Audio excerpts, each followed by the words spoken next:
Hello guys, welcome back on your own stars academy. और मैं निशा आपके लिए आज फिर से एक मैराथन लेकर आई हूँ, जिसमें मैं आज 8th क्लास की ज्योग्राफी करवाने वाली हूँ। आज हमारी 8th क्लास की ज्योग्राफी कंप्लीट हो जाएगी एनसीईआरटी। ठीक है। इसके बाद अगर आपने मेरी ये तीनों मैराथन की क्लास देख ली तो आपको और कुछ पढ़ने की जरूरत नहीं है। ये बिल्कुल चैप्टर टू चैप्टर बनाई गई है। ओके। और एक भी क्वेश्चन छोड़ा नहीं गया है। जैसे PYQ भी मैंने इनमें ऐड कर रखे हैं। ठीक है, तो हम शुरू करते हैं। हाँ, निम्नलिखित कथनों में से कौन सा सत्य है, ये हमारा फर्स्ट क्वेश्चन है। ठीक है। एक वस्तु, हमें सत्य बताना है। एक वस्तु अथवा पदार्थ की उपयोगिता अथवा प्रयोज्यता उसे एक संसाधन बनाती है। जैसे हम कोई भी वस्तु का यूज करते हैं तो वही हमारे लिए संसाधन बन जाती है, एक रिसोर्स बन जाती है।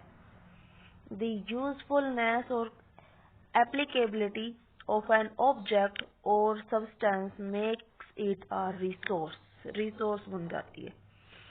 पेटेंट से तात्पर्य है किसी विचार अथवा आविष्कार पर एकमात्र अधिकार से है। पेटेंट से तात्पर्य क्या है? किसी भी एक विचार या आविष्कार पर एकमात्र अधिकार। जैसे कि ईस्ट इंडिया कंपनी ने चाय पर एकमात्र अधिकार कर लिया था भारत पर। वो पेटेंट ले रखा था उन्होंने। किससे? ईस्ट इंडिया कंपनी वालों ने ब्रिटेन की महारानी से। ठीक है, तो हमारे ये दोनों ही ऑप्शंस बिल्कुल राइट है। हमारा सी ऑप्शन हो जाएगा आंसर। देखिए, पेटेंट का मतलब, इसका तात्पर्य किसी विचार अथवा आविष्कार पर एकमात्र अधिकार से है। गाइस, ये मैं इसलिए लेके आती हूँ ताकि आपका पूरे अच्छे से रिवीजन हो जाए। ठीक है। ये बिल्कुल बुक से फोटो खींच लेती हूँ इनकी, क्योंकि ये साइड में जो भी ये शब्दावली रहती है ये इम्पोर्टेंट रहती है और इनसे क्वेश्चन बनते हैं हमेशा। देखो, संसाधन क्या होता है? एक वस्तु अथवा पदार्थ की उपयोगिता, हम उस वस्तु को कितना यूज करते हैं, उसे एक संसाधन बना देती है। ठीक है। कोई भी वस्तु संसाधन तब बनती है जब उसका प्रयोग अथवा उपयोगिता इसे मूल्य प्रदान करते हैं। सभी संसाधन मूल्यवान होते हैं, ये तो सबको पता है। मूल्य का अर्थ महत्व होता है। समय और प्रौद्योगिकी दो महत्वपूर्ण कारक है जो पदार्थों को संसाधन में परिवर्तित कर सकते हैं। क्या क्या है दो महत्वपूर्ण कारक? समय और प्रौद्योगिकी। ठीक है। प्रौद्योगिकी क्या होता है? देखिए इधर शब्दावली में, किसी कौशल करने अथवा वस्तु बनाने में नवीनतम ज्ञान का अनुप्रयोग प्रौद्योगिकी है। ठीक है। ऐसे का ऐसा उठकर डेफिनेशन बन जाती है ये एग्जाम में। आगे देखते हैं, निम्न में से कौन सा सत्य है, ये सत्य बताना है। वास्तविक संसाधन वे संसाधन है जिनकी मात्रा ज्ञात होती है। हाँ भाई, वास्तविक संसाधन जो हमारे पास एट प्रेजेंट है, वही जिनकी मात्रा हमें पता है, वही वास्तविक संसाधन कहलाते हैं। ये बात बिल्कुल सत्य है। संभाव्य संसाधन वह संसाधन है जिनकी संपूर्ण मात्रा ज्ञात नहीं हो सकती और इनका उपयोग भविष्य में किया जा सकता है। ये बात भी बिल्कुल सही है। ठीक है। देखिए, इसका हमारा आंसर हो जाएगा बोथ स्टेटमेंट्स आर ट्रू। इसके लिए देखो, मैं दो ये लेकर आई हूँ फोटो क्लिक करके। विकास और उपयोग के आधार पर संसाधनों को दो वर्गों में बांटा जा सकता है। एक तो वास्तविक संसाधन और एक संभाव्य संसाधन। वास्तविक संसाधन तो वो होते हैं जिनकी मात्रा हमें पता होती है, ज्ञात होती है। इन संसाधनों का इस समय उपयोग किया जा रहा है। जैसे कि जर्मनी के रूर प्रदेश में कोयला है, पश्चिम एशिया में खनिज तेल है, महाराष्ट्र में दक्कन पठार की काली मिट्टी के भरपूर निक्षेप सभी वास्तविक संसाधन है। ठीक है। संभाव्य संसाधन क्या होते हैं? वे संसाधन हैं जिनकी संपूर्ण मात्रा ज्ञात नहीं हो सकती, इनका प्रयोग अभी नहीं किया जा रहा और इनका उपयोग कब किया जाएगा? भविष्य में किया जाएगा। जैसे कि अभी हमें लद्दाख में पाया है, लद्दाख में यूरेनियम पाया गया है। यूरेनियम संभाव्य संसाधन है जिसका उपयोग भविष्य में किया जा सकता है। उसको खोदा जाएगा और वो यूज किया जाएगा, यूरेनियम। ठीक है, अब देखते हैं कुछ नवीकरणीय संसाधन असीमित है जो शीघ्रता से नवीकृत हो जाते हैं। नवीकरणीय जो नया नया बन जाता है, नवीकरणीय। और सौर और पवन ऊर्जा असीमित नवीकरणीय संसाधनों के उदाहरण है। हाँ भाई देखो, ये बात भी सही है और ये बात भी। सौर ऊर्जा हमें असीमित है, ये तो सूर्य से ऊर्जा आती रहेगी, पवन भी चलती ही रहेगी, तो ये बिल्कुल सही हो गया। तो हमारा क्या हो गया? Both statements are true. C. आप सोचोगे कि मैं ऐसे क्वेश्चन क्यों लेके आई हूँ जिनमें तकरीबन सी ऑप्शन है, बोथ स्टेटमेंट्स ट्रू है। ये इसलिए लेके आई हूँ क्योंकि इन ऑप्शनों के अकॉर्डिंग ही, इन ऑप्शनों में से आपके क्वेश्चन बन जाएंगे। ठीक है, ये ज्यादा से ज्यादा इंफॉर्मेशन देने के लिए मैं ऐसे पॉइंट्स बनाकर लेके आती हूँ।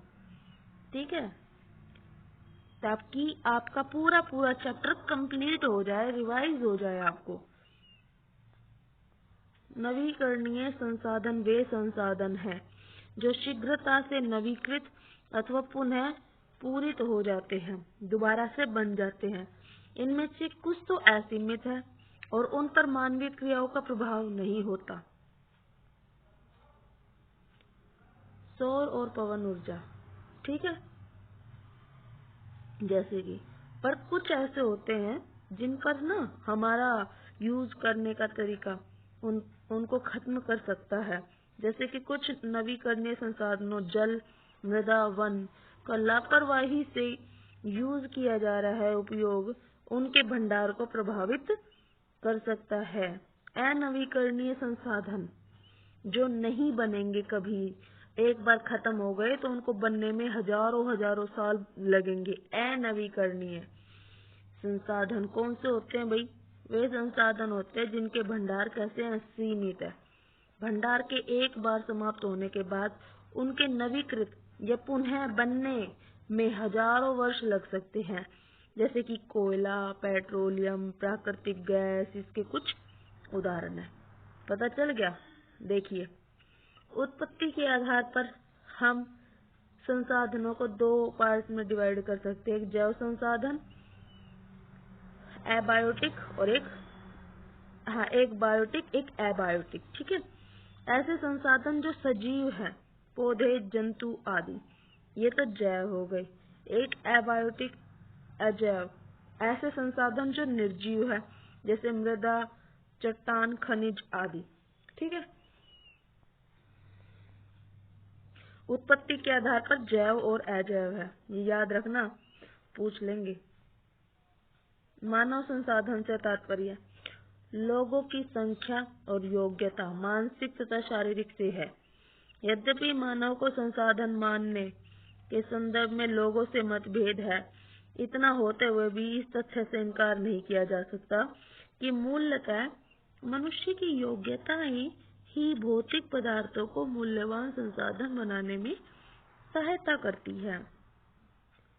सतत पोषणीय विकास क्या होता है? ये मैं इसलिए लेके आई हूँ, इन शब्दावली से क्वेश्चंस बन जाते हैं, so please don't ignore it. ठीक है, और इसको ऐसे मत सोचना कि ये मैं सिर्फ और सिर्फ बुक की कट पेस्ट कर लाई हूँ। सतत पोषणीय, ये सिर्फ रिवीजन के पॉइंट ऑफ व्यू से लेकर आई हूँ मैं आपके लिए। संसाधनों का सावधानी पूर्वक उपयोग ताकि न केवल वर्तमान पीढ़ी की अपितु भावी पीढ़ियों की आवश्यकताएं भी पूरी हो सके। ठीक है, सतत पोषणीय विकास हो सके सबका। इसके कुछ सिद्धांत गाइस, ये आप पढ़ लेना। निम्नलिखित में से कौन कौन से कारक भूमि उपयोग के प्रतिरूप का निर्धारण करते हैं? कौन कौन से करते हैं? भूमि उपयोग, स्थलाकृति पता है, मृदा, जलवायु, खनिज, तो कौन कौन से करते हैं? जल की उपलब्धता, ये सारे ही भूमि लैंड यूज पैटर्न पर यूज करते हैं। Land use pattern.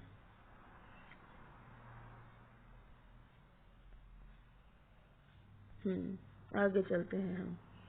निम्न में से सत्य कथन की पहचान कीजिए। सत्य कथन बताना है हमें, ठीक है।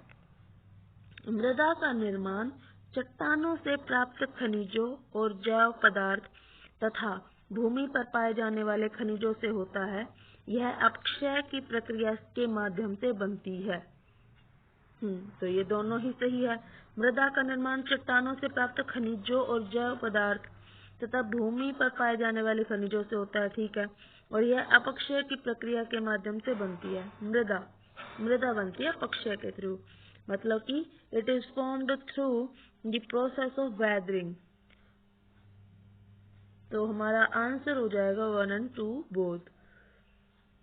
देखो मृदा कैसे बनती है, कैसे बनती है? ये टाइट वाली चट्टाने, अपक्षयित चट्टानी पदार्थ, ये यहाँ पे बालू, गाद, क्ले के द्वारा उपमृदा बनती है। और इधर ह्यूमस होता है, जैसे हमारे नेचर में होता है, हमारे नेचुरल प्राकृतिक चीजों से बनता है। वनस्पति के साथ ऊपरी मृदा बनती है। यहाँ पे अपक्षय क्या होता है? तापमान परिवर्तन, तुषार क्रिया, पौधों, प्राणियों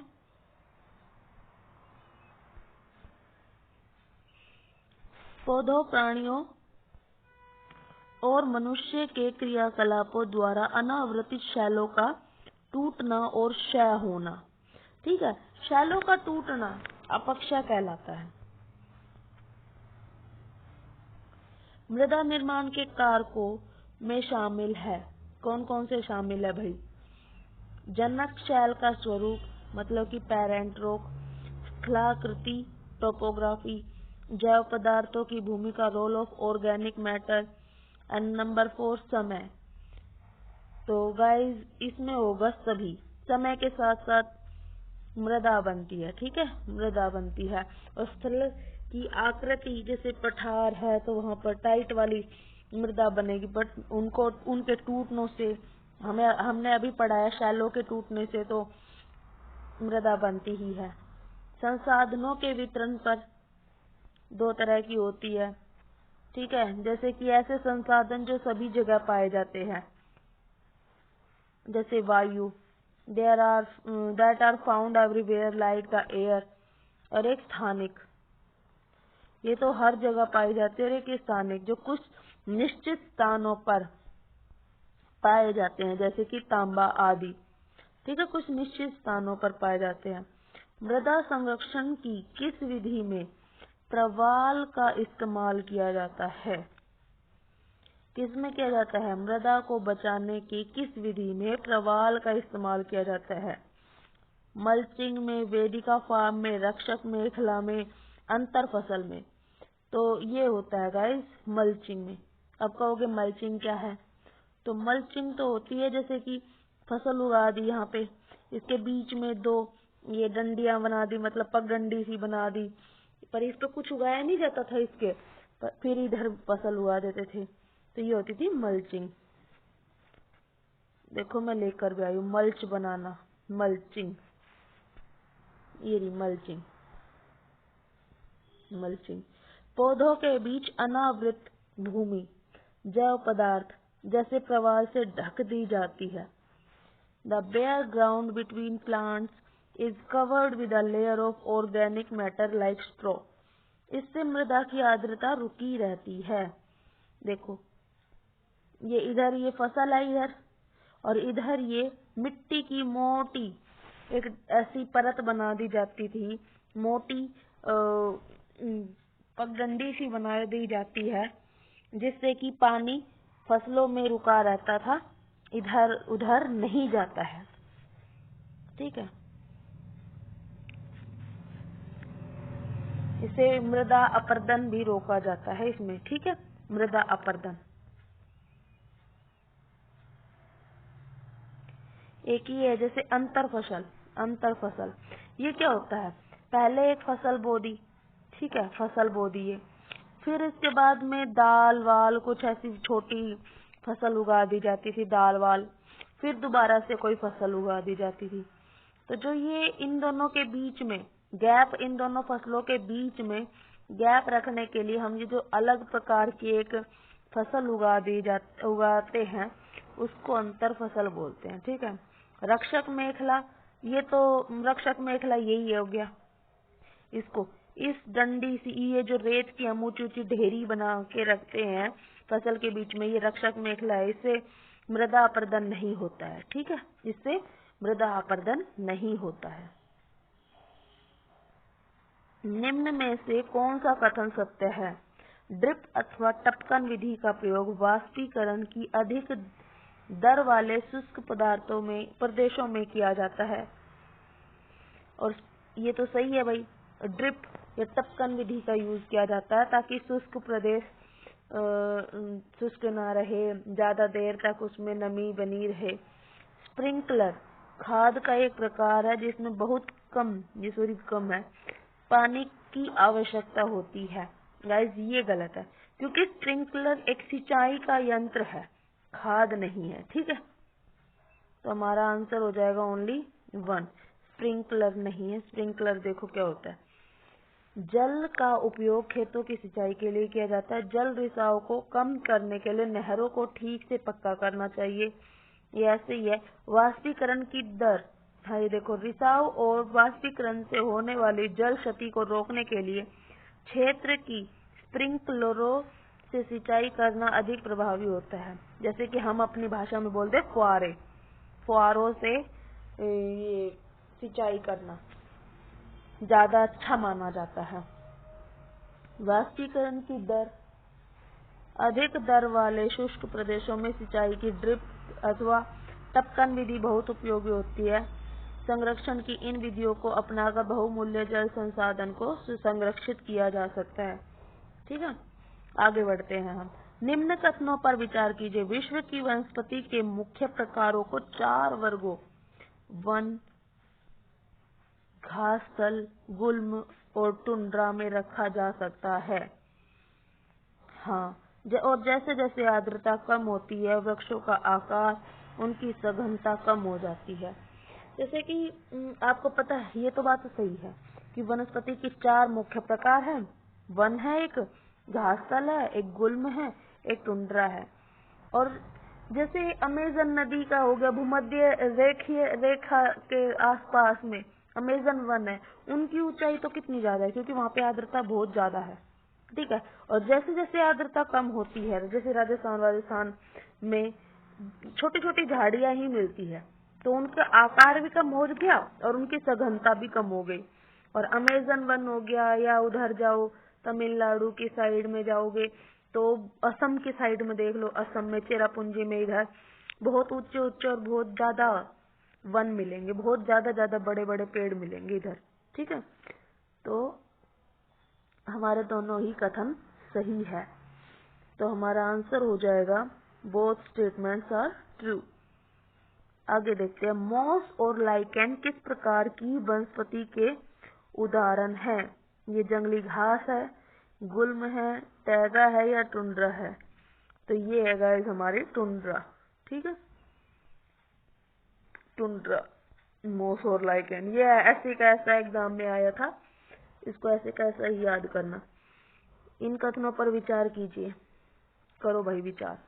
वनों को उनकी पत्तियां गिराने के आधार पर प्राय सदाहरित वन और पर्णपाती वन के रूप में वर्गीकृत किया जाता है। हाँ, बिल्कुल सही है। और दूसरे नंबर पे पर्णपाती वन ऐसे वन है जिनके वृक्ष वाष्पोत्सर्जन से होने वाली हानि को रोकने के लिए किसी विशेष ऋतु में अपनी पत्तियां गिरा देते हैं। हाँ, पर्णपाती वन ज्यादा तो इधर मिलते हैं आपको, ये हाई हिल एरिया पे, ये जम्मू कश्मीर वाले इलाके में या उत्तराखंड वाले इलाके में। तो हमारा इसका आंसर भी बोथ स्टेटमेंट्स आर ट्रू, सी हो जाएगा। पौधों और प्राणियों का संरक्षण प्रत्येक नागरिक का मौलिक अधिकार है। भारत में शेरों, चीतों, हिरणों, भारतीय सारंग और मोर के मारने पर प्रतिबंध लगाया गया है। ये बात तो सही है हमारी बिल्कुल, बट ये गलत है क्योंकि ये हमारा मौलिक अधिकार नहीं है, ये हमारा मौलिक कर्तव्य है।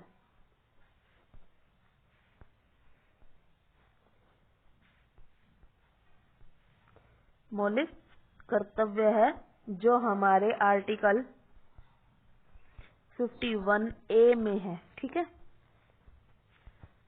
तो हमारा आंसर क्या हो जाएगा गाइस? हमारा आंसर हो जाएगा B, only statement 2 is true. देखिए, ये देखिए, क्या आप जानते हैं ये आपकी किस में है? एनसीईआरटी में है। ऐसे कैसा मैं लेकर आई हूँ, CITES, द कन्वेंशन और international trade in endangered species of wild फोना एंड फ्लोरा। आप इसको फोना और फ्लोरा के नाम से जानते हैं, जिसमें जो विलुप्त हो चुकी है या जिसमें हमारा रेड डाटा जीव जंतुओं का रेड डाटा प्रकाशित होता है फरवरी मंथ में, वो देखो उसके बारे में। सरकारों के बीच अंतर्राष्ट्रीय समझौता है। इसका उद्देश्य यह सुनिश्चित करना है कि वन्य प्राणी अथवा पौधों के नमूनों के अंतर्राष्ट्रीय व्यापार से उनके जीवन को कोई खतरा तो नहीं है। मोटे तौर पर पशुओं की 5000 जातियां और पौधों की 28,000 जातियां रक्षित की गई है। भालू, डॉल्फिन, कैक्टस, प्रवाल, आर्किड और एलो कुछ उदाहरण है। इतनी जातियां तो इसने फ्लोरा एंड फौना ने रक्षित किया है, रक्षा किया है इसका। देखो शब्दावली में आगे हम जैव मंडल निचय, यह वैश्विक नेटवर्क है। यह वैश्विक नेटवर्क द्वारा जुड़े रक्षित क्षेत्रों की एक श्रृंखला है जिसे संरक्षण और विकास के बीच संबंध को प्रदर्शित करने के इरादे से बनाया गया है। काजीरंगा नेशनल उद्यान में हाथियों का ये एक झुंड है। ये कहाँ है? असम में है। हाँ, असम में। आगे बढ़ते हैं। ये देखो, राष्ट्रीय उद्यान क्या होता है? एक ऐसा राष्ट्रीय उद्यान जिसमें लोगों को पेड़ पौधे काटने की परमिशन नहीं दी जाती है। राष्ट्रीय उद्यान वर्तमान और भविष्य की पीढ़ी के लिए एक या एक से अधिक पारितंत्रों की पारिस्थितिक एकता की रक्षा के लिए नामित किया गया प्राकृतिक क्षेत्र है। ओके गाइस, हमारी 8th क्लास के फर्स्ट 2 चैप्टर्स कंप्लीट हो गए हैं। मैं आपके लिए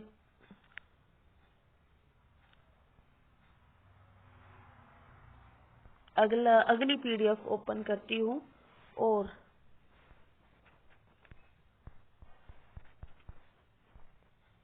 एट क्लास के आगे के चैप्टर्स पढ़ते हैं। हमें ये क्वेश्चंस करने से ये मतलब नहीं है कि हमने कितने क्वेश्चन किए, हमें ये देखना है कि हाँ, ये क्वेश्चंस करने से हमारी कितनी रिवीजन हो रही है। हमारी पूरी कंप्लीट रिवीजन हो जाएगी ये इन्हीं 3 वीडियोस में, ठीक है। देखते हैं। निम्नलिखित कथनों पर विचार कीजिए। प्राकृतिक रूप से प्राप्त होने वाला पदार्थ जिसकी निश्चित रासायनिक संगठन हो वह एक खनिज है। ठीक है, ये प्राकृतिक रूप से पाया जाता है कोई पदार्थ और इसका रासायनिक संगठन होता है तो वह एक खनिज है। खनिज सभी स्थानों पर समान रूप से वितरित है? नहीं, खनिज अलग अलग स्थानों पर है भाई, अलग अलग। जैसे कि हमारे ये अभी बताया था मैंने, दक्कन के पठार में हर जगह थोड़ी है। तो हमारा ओनली स्टेटमेंट 1 इज ट्रू होगा हमारा आंसर। प्राकृतिक, देखो ये जो आपके भोजन में नमक है और आपकी पेंसिल में ग्रेफाइट है, वो भी तो एक खनिज ही है। प्राकृतिक रूप से प्राप्त होने वाला पदार्थ जिसकी निश्चित रासायनिक संगठन हो वह एक खनिज होता है। खनिज सभी मात्रा पर समान रूप से वितरित नहीं है। ये किसी विशेष क्षेत्र में या शैल समूहों में संकेंद्रित होते हैं। ठीक है, इनके देखो खनिज के ना अलग अलग वो होते हैं, खनिजों के तो वे अपने भौतिक गुणों जैसे रंग, घनत्व, कठोरता, रासायनिक गुणों और विलेयता के आधार पर पहचाने जाते हैं। इनके एक स्पेशल, जैसे कि बेसाल्ट हो गया, उसका काला रंग होगा, ऐसे मार्बल का सफेद रंग होगा या काला रंग होगा, अलग उनकी एक पहचान होती है, उनके एक अलग ही गुण धर्म होते हैं। अगला देखते हैं, विचार कीजिए भाई। कृषि एक प्राथमिक क्रिया है जिसमें फसलों, फलों, सब्जियों, फूलों को उगाना, पशुधन पालन करना शामिल है। हाँ, ये बिल्कुल करेक्ट है। भारत की 50% जनसंख्या कृषि पर निर्भर है। नहीं भाई, ये बात गलत है। कितनी जनसंख्या है? 70% जनसंख्या कृषि पर डिपेंड करती है। ठीक है, कृषि पर डिपेंड करती है। तो हमारा आंसर क्या हो जाएगा? ए स्टेटमेंट इज ट्रू। देखिए ये आ गया, agriculture, sericulture, pisciculture, viticulture, horticulture. Agriculture में क्या आता है? मृदा की जुताई, फसलों को उगाना, पशुपालन का विज्ञान एवं कला है, इसे खेती भी कहते हैं। सेरिकल्चर रेशम उत्पादन होता है। पिसीकल्चर मत्स्य पालन होता है। विटीकल्चर को द्राक्षा कृषि भी कहते हैं, अंगूरों की खेती। हॉर्टिकल्चर उद्यान कृषि, वाणिज्यिक उपयोगों के लिए, मतलब कि बेचने के इरादे से या बेचने के उपयोग के लिए सब्जियों, फूलों और फलों को उगाना। ठीक है, कौन सा कथन सही नहीं है? निर्वाह कृषि कृषक परिवार की आवश्यकताओं को पूरा करने के लिए की जाती है। निर्वाह कृषि कृषक परिवार की आवश्यकताओं को पूरा करने के लिए की जाती है। हाँ, बिल्कुल सही है। गहन निर्वाह कृषि में किसान एक छोटे भूखंड पर साधारण औजारों और अधिक श्रम से खेती करता है। ये बात भी सही है। गहन निर्वाह कृषि सघन जनसंख्या वाले मानसूनी प्रदेश में प्रचलित है। ये बात भी बिल्कुल सही है, क्योंकि वहाँ पे जनसंख्या तो ज्यादा होगी, इसीलिए तो खेत के छोटे छोटे भूखंड होंगे। और गहन निर्वाह कृषि में कपास मुख्य फसल नहीं, गलत बात भाई, ये गलत बात है, क्योंकि कपास नहीं होगी गाइस, चावल होगी मुख्य फसल। ठीक है, तो हमारा फर्स्ट, सेकंड एंड थर्ड। अच्छा, इसके ऑप्शंस नहीं है, हम इसके ऑप्शंस बना देते हैं। First, second and third answer हो जाएगा। ये देखिए, कृषि के प्रकार, जैविक कृषि, यहाँ से पढ़ते पहले तो रोचक तथ्य से क्वेश्चन बन जाते हैं। इस प्रकार की कृषि में रासायनिक खादों के स्थान पर जैविक खाद और प्राकृतिक कीटनाशी का उपयोग किया जाता है। फसलों का उत्पादन बढ़ाने के लिए कोई आनुवांशिक रूपांतरण नहीं किया जाता है। ठीक है, निर्वाह कृषि हमने अभी पढ़ा है कि कृषि परिवार की आवश्यकताओं को पूरा करने के लिए किया जाता है और पारंपरिक रूप से कम उपज प्राप्त करने के लिए निम्न स्तरीय प्रौद्योगिकी और पारिवारिक श्रम का उपयोग किया जाता है। निर्वाह कृषि को पुनः गहन निर्वाह कृषि और आदिम निर्वाह कृषि में वर्गीकृत किया गया है। मतलब कि इसको ही डिवाइड किया गया है गहन निर्वाह कृषि में और आदिम निर्वाह कृषि में। आदिम में तो क्या होता है? स्थानांतरित कृषि होती है, मतलब एक जगह से दूसरे स्थान पर जाना, चलवासी पशुचारण शामिल है। गहन निर्वाह कृषि में एक छोटे भूखंड पर साधारण औजारों और अधिक श्रम में खेती करते हैं। अधिक धूप वाले दिनों से युक्त जलवायु और उर्वर मृदा वाले खेत में एक वर्ष में एक से अधिक फसलें उगाई जा सकती हैं। ये देखो, ये आ गया, चावल मुख्य फसल होती है। अन्य फसलों में गेहूं, मक्का, दलहन, तिलहन।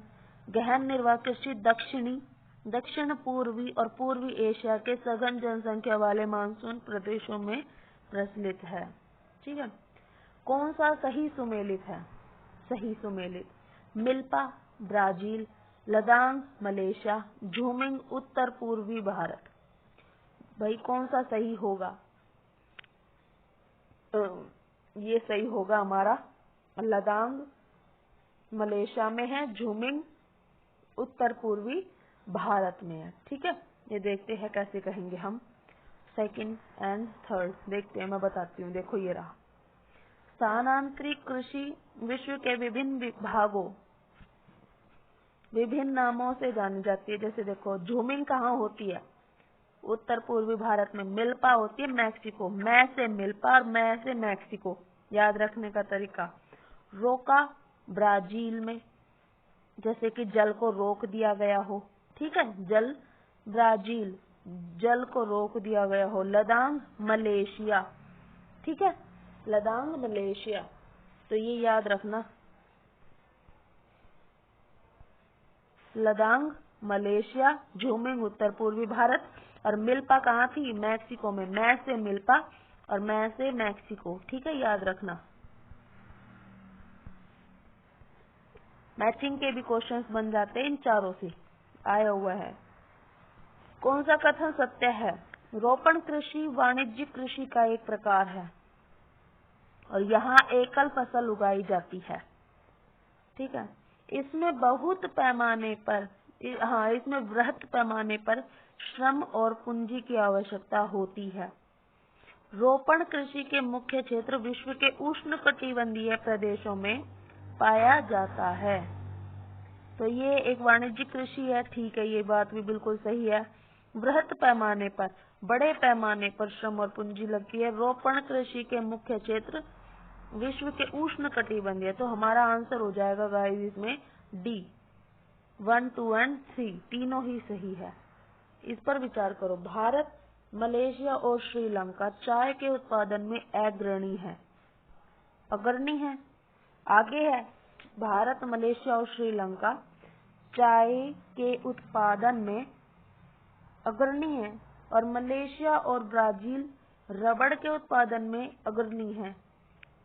तो गाइस बताओ, सोचो, ये गलत है, हमारा फर्स्ट गलत है, क्योंकि मलेशिया किस में है? रबड़ में। और ये भी गलत है क्योंकि ब्राजील रबड़ में नहीं है, ब्राजील है कहवा में। हमारे दोनों स्टेटमेंट गलत है। भारत और श्रीलंका दोनों के दोनों किस में है? चाय में अग्रणी। और मलेशिया किस में है? रबड़ में। और ब्राजील किस में है? कहवा में। ठीक है, तो हमारा इसका आंसर भी डी हो जाएगा। Both statements are false.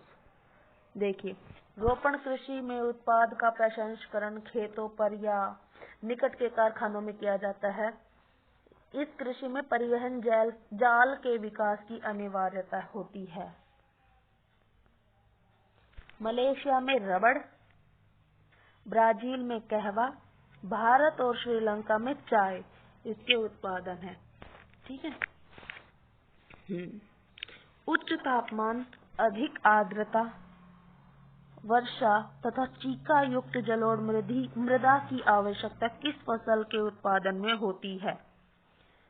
किसमें होती है गाइस? चावल में, गेहूं में, मिलेट में, मक्का में, किसमें होती है? ये होती है चावल में। अधिक आर्द्रता चाहिए, अधिक वर्षा चाहिए, पानी बिल्कुल खड़ा रखना पड़ता है चावल में। उच्च तापमान भी चाहिए इसमें और जलोढ़ मृदा भी चाहिए, चीका युक्त, चिकनी मिट्टी होनी चाहिए। तो हमारा इसका आंसर हो जाएगा ए आंसर हो जाएगा। देखो, चावल मैं लेकर आई, ऐसे ही उगाते हैं, पानी में ही खड़े होकर इसको बोते हैं। यह विश्व की मुख्य खाद्य फसल है। यह उष्ण कटिबंधीय और उपोष्ण कटिबंधीय प्रदेशों का एक मुख्य आहार है। चावल के लिए उच्च तापमान, अधिक आर्द्रता, वर्षा की आवश्यकता होती है। यह फसल चीका युक्त जलोढ़ मृदा जिसमें जल रोकने की क्षमता हो सर्वोत्तम ढंग से बढ़ती है। चीन, ये याद रखना, चीन चावल उत्पादन में अग्रणी है। इसके बाद भारत, जापान, श्रीलंका और मिस्र है। ठीक है, अनुकूल जलवायु दशाओं जैसे पश्चिम बंगाल और बांग्लादेश में एक वर्ष में 2 से 3 फसलें उगाई जाती है। गेहूं का भी देख लो भाई। गेहूं के वर्धन काल में मध्यम तापमान और वर्षा और सस्य कर्तन मतलब फसल की कटाई के समय तेज धूप की आवश्यकता होती है।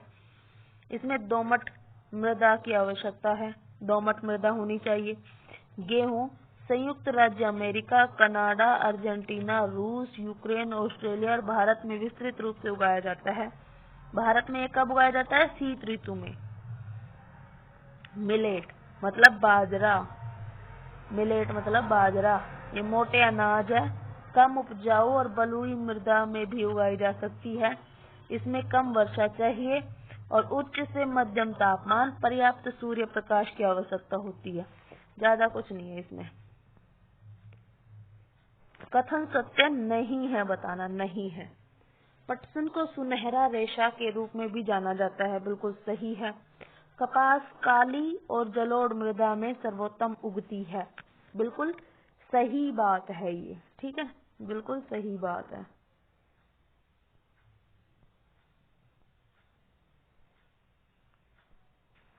A1 और 2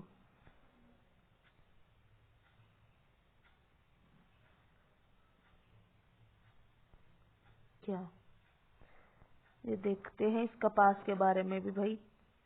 इसकी वृद्धि के लिए उच्च तापमान, हल्की वर्षा, 200 से 210 पाला रहित दिन और तेज चमकीली धूप की आवश्यकता होती है।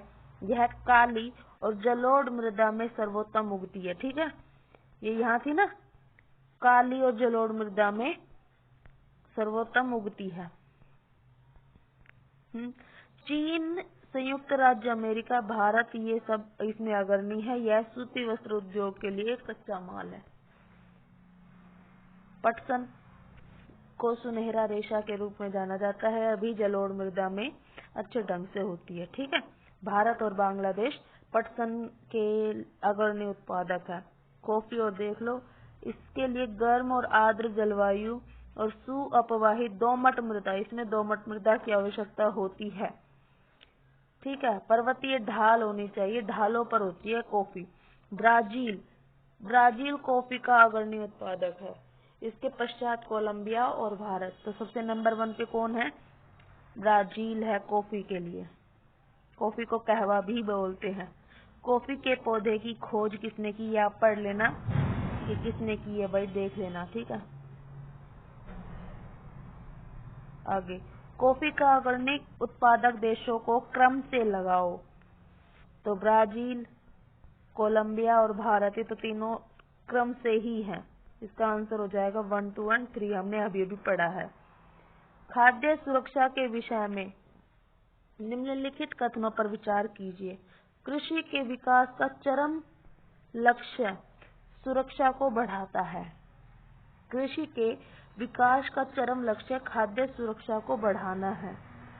खाद्य सुरक्षा से अभिप्राय है प्राकृतिक आपदाओं के दौरान जब खाद्य सामग्री की कमी होती है तब सभी लोगों को खाद्य सामग्री उपलब्ध कराना। तो ये बात भी सही है हमारी, बोथ स्टेटमेंट्स आर ट्रू।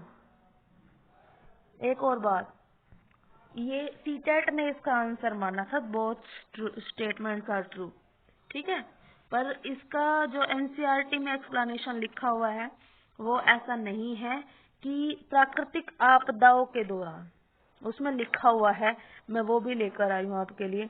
खाद्य सुरक्षा तभी बनी रहती है जब सभी व्यक्तियों को क्रियाशील और स्वस्थ जीवन जीने के लिए आहार की आवश्यकता और प्राथमिक आधार पर हर समय पर्याप्त, सुरक्षित और पौष्टिक खाद्य पदार्थ की सुविधा उपलब्ध हो, ठीक है। तो इसमें आप ध्यान रखना, एक बार उन्होंने लगा दिया है सी ऑप्शन, बट अगर ऐसा आए कि हर समय, तो आप तब उसको ज्यादा प्रेफरेंस देना, ठीक है। विश्व का पहला ज्वारीय ऊर्जा स्टेशन किस देश में बनाया गया था? पहला ज्वारीय ऊर्जा station, first tidal power station built, tidal, तो ये बनाया गया था गाइस फ्रांस में। इसमें तो कुछ समझाना नहीं है, ये तो सबको लर्न होना चाहिए। कौन सा कथन सत्य है? भारत में भूतापीय ऊर्जा का संयंत्र हिमाचल प्रदेश में मणिकरण और लद्दाख में पूगा घाटी में स्थित है। भूतापीय ऊर्जा का संयंत्र हिमाचल प्रदेश में मणिकरण में और लद्दाख में पूगा घाटी में। स्थित है। ये बात सही है। और यूएसए के पास विश्व का सबसे बड़ा भूतापीय ऊर्जा का संयंत्र है, ये भी सही है। मेरा ये क्वेश्चन 13th वाला क्वेश्चन लेके आने का मोटिव ये था कि आपको ये दोनों बातें पता चल जाए, अगर नहीं भी पता हो तो। ठीक है। भारत में स्थित परमाणु ऊर्जा के केंद्र का सही मिलान मैच करो, करेक्ट मैच करो। Atomic energy located in India. Kalpakkam Andhra Pradesh, Tamil Nadu Maharashtra, Tarapur Maharashtra. ये तो कलपक्कम तो गाइस आंध्र प्रदेश में नहीं, ये तो तमिलनाडु में है। कहाँ है ये? तमिलनाडु में है कलपक्कम, तो हमारा ये तो गलत है। तारापुर महाराष्ट्र में है। राणा प्रताप सागर ये तो सही है राजस्थान में। कैगा कर्नाटक, ये भी सही है। ठीक है, तो हमारा 2, 3 and 4 सही है, तो हमारा B option will be correct. आगे देखते हैं। जल विद्युत उत्पन्न करने वाला विश्व का पहला देश कौन सा था? कौन सा था गाइस? नॉर्वे। ठीक है, ये नॉर्वे था। तो हमारा ये भी हो गया। अब हम नेक्स्ट पीडीएफ ओपन कर लेते हैं guys, sorry for delay, please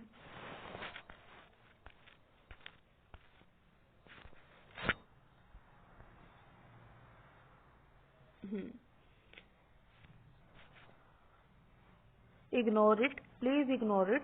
मैं आपके लिए इतनी मेहनत करके बनाकर लेके आई हूँ, इस चीज को आप ज्यादा फोकस कीजिए, ना कि आप ये जो अभी हुआ उसके बारे में सोचे। तो ये अब हमारी लास्ट पीडीएफ है, 8th क्लास फिर हमारी फिनिश हो जाएगी। ठीक है, और हमारा पूरा रिवीजन हो जाएगा ज्योग्राफी का। हमें फिर बिल्कुल भी घबराना नहीं है।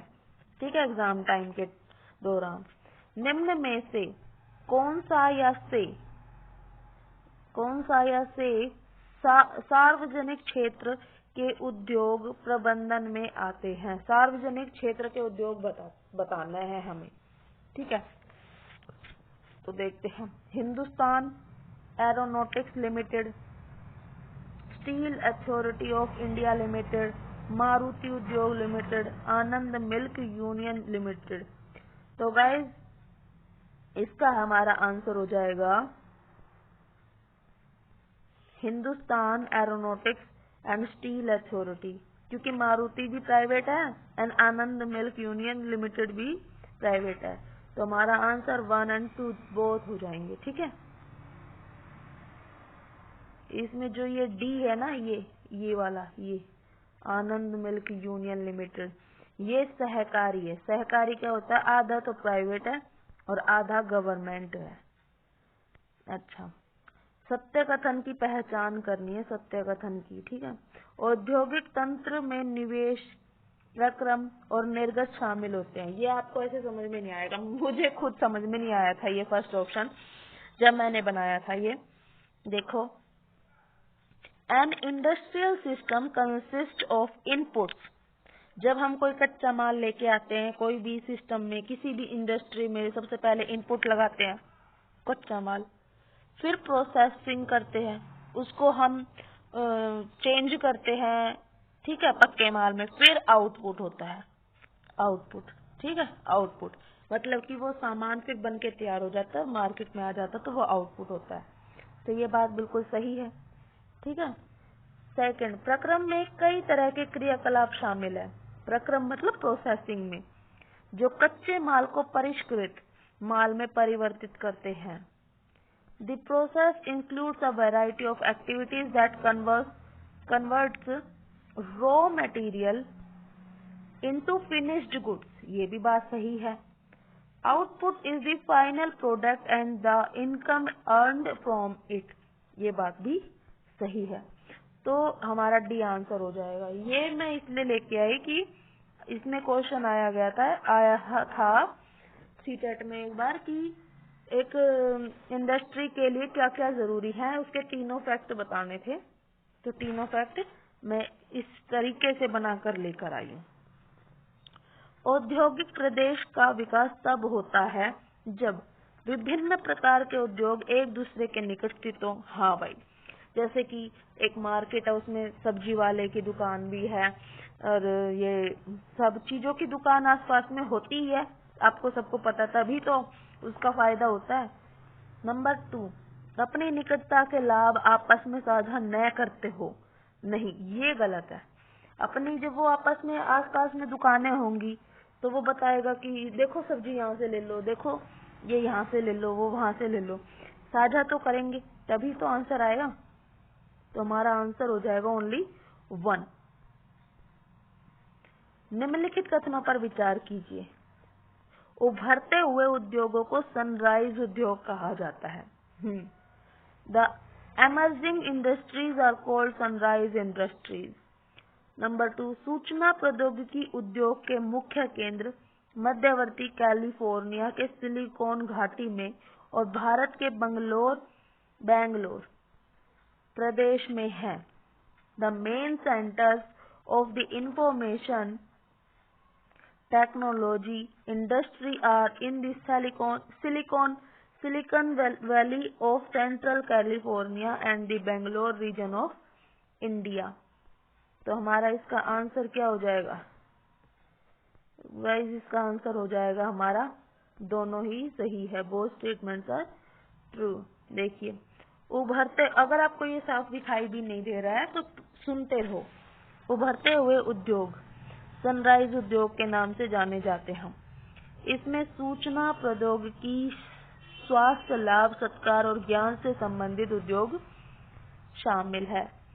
ठीक है। प्रगलन, यह एक ऐसी प्रक्रिया है जिसमें धातुओं को उसके अयस्कों द्वारा गलनांक बिंदु से अधिक तपाकर निष्कर्षित किया जाता है। मतलब कि कोई चीज वो की जाती है। देखो गाइस, एक क्वेश्चन मेरा रह गया, मैं आपको बताती हूँ। हमें ना इसकी इस्पात के उत्पादन की ये अनुपात पता होना चाहिए। 8:4:1। जैसे कि हमने उधर हड़प्पा काल की हमने ईंटों का अनुपात पता था 4:2:1। ऐसे ही हमें इसका भी पता होना चाहिए कि 8 टन कोयला में 4 टन अयस्क मिलाया जाए तो 1 टन, और 1 टन चूना पत्थर भी मिलाया जाए तो कितना बन जाएगा? 1 टन इस्पात बनेगा। ठीक है, ये याद रखना, ये क्वेश्चन आएगा। निम्नलिखित झीलों में कौन सी सबसे बड़ी है? चलो बताओ। Michigan, superior, Huron, Ontario. कौन सी है सबसे बड़ी? तो सबसे बड़ी झील है सुपीरियर झील। ये देखो, ये सबसे बड़ी है। ठीक है, इसको आप अलग तरीके से भी कर सकते हो। देखो, ये 5 झीलें हैं, सुपीरियर, मिशिगन, ह्यूरोन, इरे, ओंटारियो। तो आप इसको ऐसे भी याद कर सकते हो। देखो, एक हिंट बताती हूँ मैं आपको।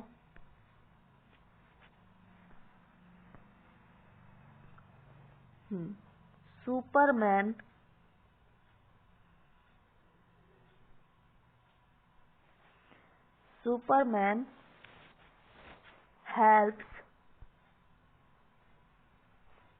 एवरीवन।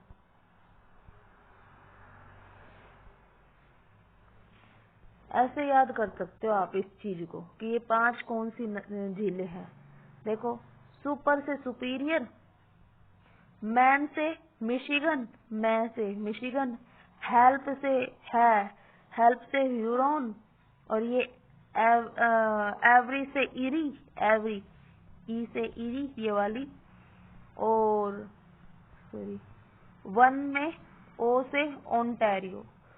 ठीक है, ये 5 झीलें हैं, इस पे क्वेश्चन आ सकता है। ग्रेट लेक्स के नाम से सुपीरियर, ह्यूरोन, ओंटारियो, मिशिगन और इरी, इन 5 झीलों में से सुपीरियर झील सबसे बड़ी है और अन्य की तुलना में उच्च ऊर्ध्व प्रवाह पर स्थित है। सबसे उच्च स्थान पर भी यही स्थित है। ठीक है, 5 झीलें ये ग्रेट लेक्स के नाम से जानी जाती है। इनमें से कौन सा प्राकृतिक रेशा नहीं है? कौन सा नहीं है भाई?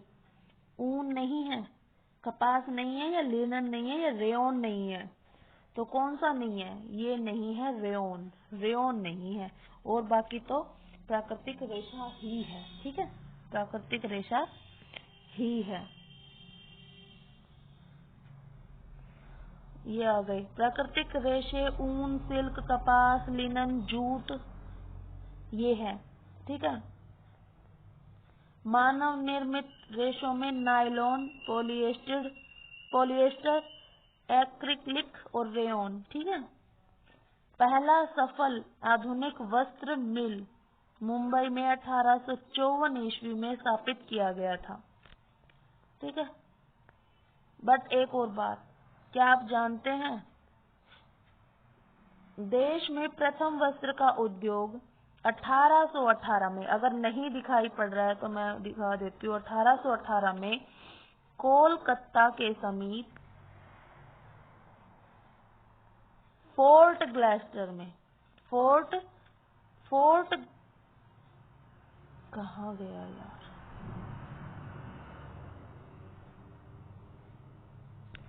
अभी तो चल रहा था, कुछ भी हो जाता है कभी भी। हाँ, फोर्ट ग्लेस्टर में स्थापित हुआ, लेकिन कुछ समय बाद बंद हो गया। ठीक है, कुछ समय बाद ही बंद हो गया था। तो क्वेश्चंस देखकर इसका जवाब देखना कि भाई कभी वो क्वेश्चन ऐसा तो नहीं पूछ रहा है कि जो बंद हो गया उसका बताओ, तो वो 1818 में कलकत्ता के पास में हुआ था। ठीक है, नहीं तो वैसे तो 1854 में हुआ था।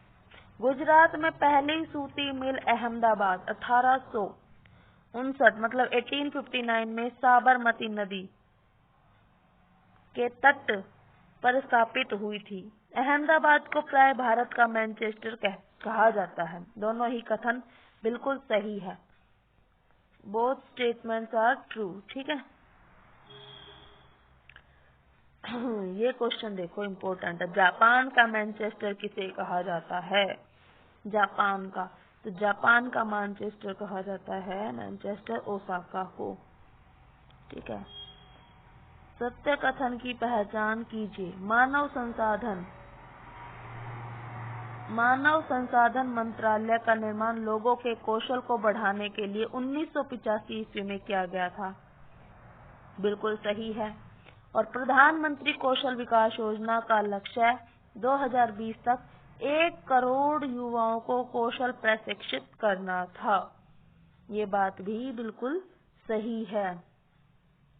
1 और 2 हमारा बोथ हो जाएंगे। देखो ये आप पढ़ लेना गाइस, ये दोनों बातें मैं इधर लेकर आई हूँ। प्रधानमंत्री कौशल विकास योजना PKVY को 2015 में 1 करोड़ भारतीय युवाओं को 2016 में से 2020 तक प्रशिक्षित करना था। ठीक है, और ये इधर 1985 में इस मंत्रालय का निर्माण लोगों के कौशल को बढ़ाने के लिए किया गया था। निम्नलिखित में से किस महाद्वीप में मात्र 5% जनसंख्या का निवास है? किसमें है? ऑस्ट्रेलिया में, यूरोप में, उत्तरी अमेरिका या दक्षिणी अमेरिका में? किसमें है गाइस? तो ये है उत्तरी अमेरिका में। केवल 5% लोग रहते हैं। विश्व का 5% लोग किसमें रहते हैं? उत्तरी अमेरिका में। ये देखो ये आ गया, ये आपके NCERT में भी रहते हैं। जैसे कि ये उत्तर अमेरिका दे रखा है, उत्तर अमेरिका में रेड है, तो हम देखते हैं रेड है 1 2 3 4 5% लोग है ना। ऑस्ट्रेलिया में तो सिर्फ 1% है, ऑस्ट्रेलिया में 1%, ये याद रखना। मुझे पता आप सब क्या सोच रहे होंगे। देखो ये आ गया ओशेनिया, ऑस्ट्रेलिया, न्यूजीलैंड और प्रशांत द्वीप समूह, इन तीनों में मिलाकर 1% है। ठीक है, इसे ध्यान लगा लेना। आगे करते हैं हम। निम्नलिखित देशों को उनके जनसंख्या के हिसाब से क्रम में लगाओ। USA, Indonesia, Brazil, Pakistan. तो क्या आएगा गाइस, क्या आएगा इसका आएगा, ये सारे ही लाइन से ही लगे हुए हैं 1 2 3 और 4। ठीक है, देखो अब तो ये हो गया भारत इधर आ गया फर्स्ट पे और चीन चला गया सेकंड पे। वैसे इसके ऊपर वाले से क्वेश्चन बन सकते हैं आपके, USA, Indonesia, Brazil, Pakistan, Bangladesh, Nigeria. ठीक है, तो इसी से आप अपना हिसाब लगा लेना। अब इसी के अकॉर्डिंग आपको अपने देखने हैं number, USA, Indonesia, Brazil, Pakistan. ठीक है, ये सारे ही सही तरीके से लगे हुए थे। पृथ्वी, विचार करना है हमें निम्नलिखित कथनों पर। पृथ्वी पृष्ठ के एक इकाई क्षेत्र में रहने वाले लोगों की संख्या को जनसंख्या का घनत्व कहते हैं। हाँ, बिल्कुल सही है। एक इकाई क्षेत्र में कितने लोग रहते हैं वो जनसंख्या का घनत्व कहलाता है। संपूर्ण विश्व का औसत जनसंख्या घनत्व 45 व्यक्ति प्रति वर्ग किलोमीटर। नहीं गाइस, ये गलत है। ये हो गया है 51 व्यक्ति प्रति वर्ग किलोमीटर हो गया है, प्रति वर्ग किलोमीटर हो गया है। ये गलत है और फर्स्ट वाला सही है। तो हमारा आंसर हो जाएगा गाइस ए। अच्छा बता दूं भारत का कितना है? भारत का है 382 व्यक्ति पर वर्ग किलोमीटर। ठीक है, व्यक्ति प्रति किलोमीटर स्क्वायर, ऐसे भी बोल सकते हो आप। एक देश में जन्म दर और मृत्यु दर के बीच के अंतर को प्राकृतिक वृद्धि दर कहते हैं। ठीक है, सही है बात। प्रवास एक अन्य कारण है जिससे जनसंख्या के आकार में परिवर्तन होता है। हाँ, प्रवास होता है, जैसे एक लड़की की शादी दूसरे जिले में हो गई या दूसरे गांव में हो गई, तो उससे भी फर्क पड़ता है पॉपुलेशन पे। तो हमारा दोनों ही सही है, सॉरी 1 और 2 बोथ। ये देखो जन्म दर ये होती है, देखो जन्म दर, बर्थ रेट, इसमें ज्यादा है, इसमें डेथ रेट कम है, तो इसमें बर्थ रेट बढ़ रही है। देखो इसमें इक्वल है दोनों, इतने ही पैदा हुए इतने ही मर गए। इसमें बर्थ कम के हुए हैं और मृत्यु ज्यादा की हुई है। ठीक है, आगे चलते हैं। जनसंख्या पिरामिड का आकार उस विशिष्ट देश में रहने वाले लोगों की कहानी बताता है। बिल्कुल सही। पिरामिड में बच्चों की संख्या 15 वर्ष से नीचे निचले भाग में दिखाई जाती है और यह जन्म के स्तर को दर्शाती है। बिल्कुल सही है।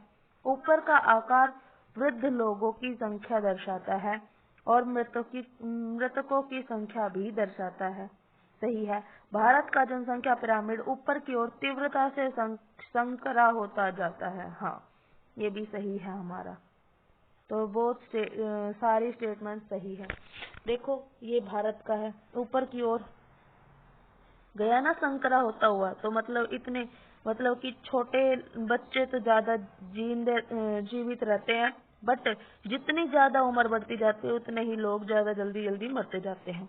ये केन्या का तो इंडिया से भी बहुत बुरा हाल है।